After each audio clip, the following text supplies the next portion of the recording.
and red are direct quotations from Christ himself, man. These are the words that are coming out of Christ's mouth himself, man. That's right. So you tell me your pastor says something that contradicts this. Who should you follow? Who should you listen to? Your pastor or Yahweh Shai, our king, man? That's the right. King of Israel. That's right. I tell you what, we've been taught to do in the ISUPK under command of General Yohana, man.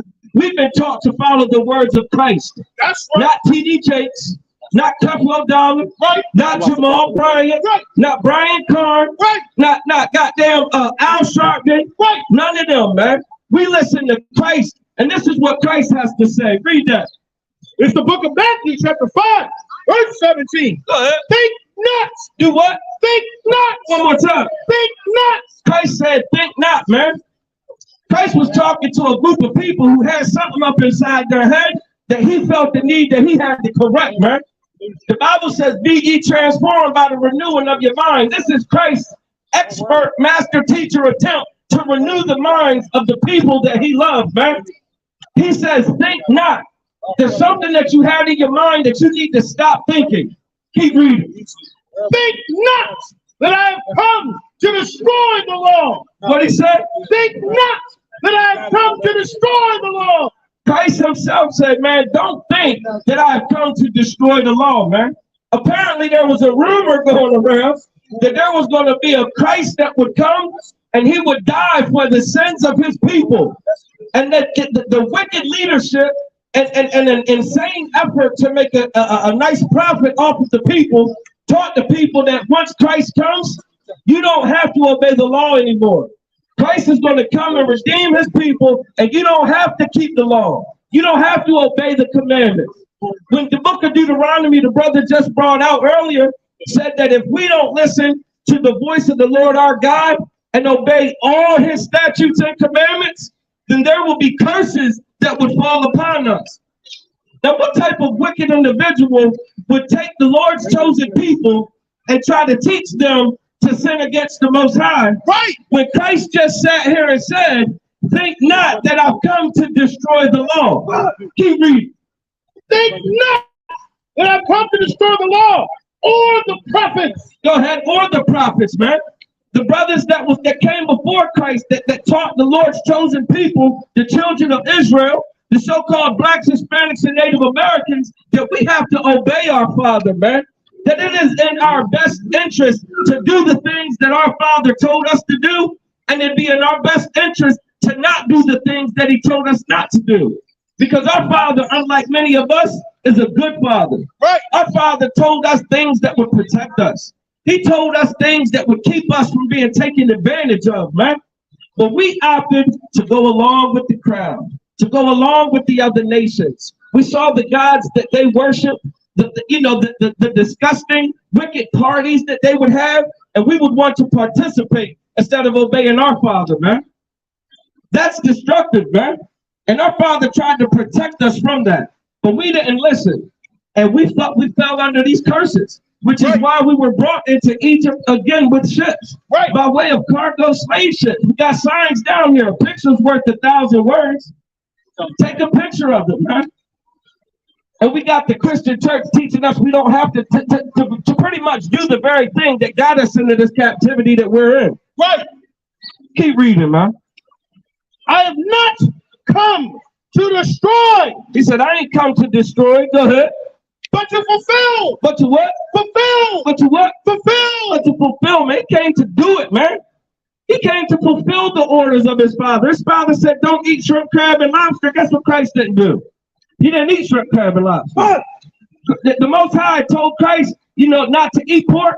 Christ didn't eat pork. That's right. The Most High told Christ not to worship other gods. That's what Christ didn't do. He didn't worship other gods. Right. He was a perfect example of what we should be. He met the standard of the Most High's expectation of all of us. Now here we go. We run into the damn Christian church and we make them filthy rich while they tell us that no one can be perfect. No one can keep the law. As a matter of fact, don't even bother trying to keep the law. The law is done away with. When Christ just cleared that up, these same disgusting hustlers that we deal with today, he was dealing with back then. the scribes, the Sadducees, the Pharisees, the politicians, the pastors, the imams, the bishops, the deacons. It's the same brothers he was talking to and correcting and checking.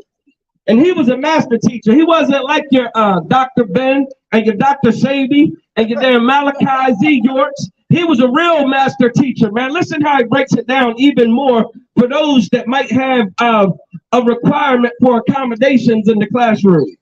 Keep reading. It's the book of Matthew, chapter 5, verse 18. For verily I say unto you, till heaven and earth pass. Till what? Till heaven and earth pass. Christ said, listen, let me clear it out. All right, I didn't come to destroy the law. I came to do it. You understand? I came to follow it and obey it and do my job. You understand? Let me explain. I'll put it like this. Until heaven and earth pass. Heaven is when you look up, you see the sky, you see the blue, you see the white, you see the sun. At night, you see stars, you see the moon. You know what I'm saying? You might see Saturn on a certain night or whatever. You know what I'm saying? Mars, whatever. That's the heavens. Christ said until the heavens and the earth is this thing that we're walking on, man. This brick, that asphalt, the dirt, the rocks, the sand, if you're in Ocean City on the eastern shore of Maryland, you understand? That thing that we walk on is the earth. Christ said until heaven and earth pass, until it's gone, until it ain't here no more, until that's done away with. Keep reading. Till heaven and earth pass. One jot or one tittle. One what? One jot or one tittle. He said until all of this is gone, until all of that up there and all of this is gone, one jot or one tittle, a jot and a tittle, that those are just basically tiny characters in writing. If you're talking about the English language, consider the dot above an I, or that crossing of a T, or that dot above the J. They're kind of insignificant, but without those dots and tittles, you don't really have that letter. You understand? Right. An I without that dot is just a terribly written letter L. The Bible said, what Christ just said is until heaven and earth pass, don't take that. There's not one little tiny character or piece of a character. Go ahead. One jot or one tittle shall in no wise pass from the law. It shall what? Shall in no wise pass from the law. He says, shall in no wise, ain't no way that any of that, not even that little dot, not even that crossing of the T, not even a little teeny speck of a character, should be taken away from the Most High instructions, from the Most High's rules and expectations of his children.